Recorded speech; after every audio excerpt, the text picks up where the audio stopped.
Hello everyone, today in this video we are going to solve the problem that we get when we are trying to activate our virtual environment. So let's go to the terminal first. View terminal, the shortcut key is Ctrl+Tilt, so hide. Okay, so how to create the Python virtual environment first. So for that, python -mvenv and your virtual environment name. So I am writing the venv, you can write just enter, and we have created the virtual environment.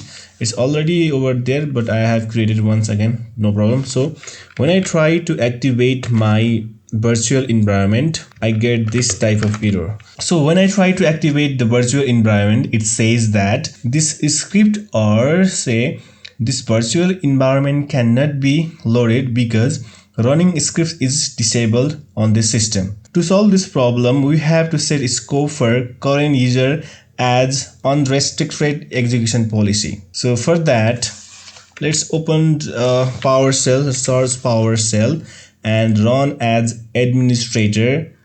Yes. So first of all, let's check the execution policy scopes. For that, command is get execution policy -list.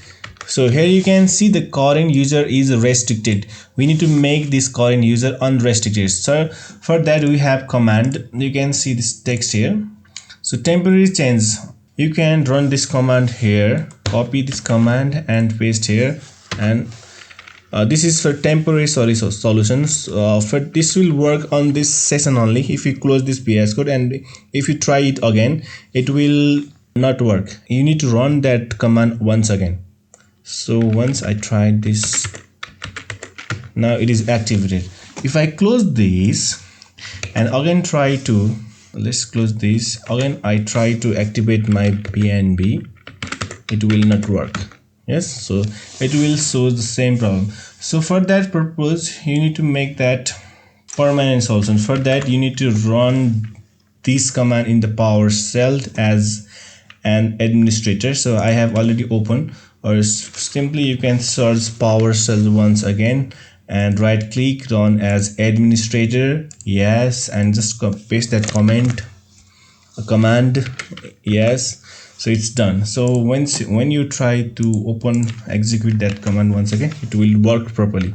VNB script activate. So it is done.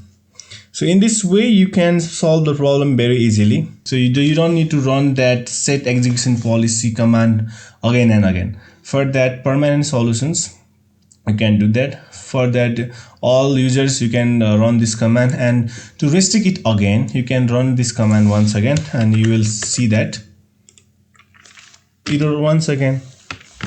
So let's check once again.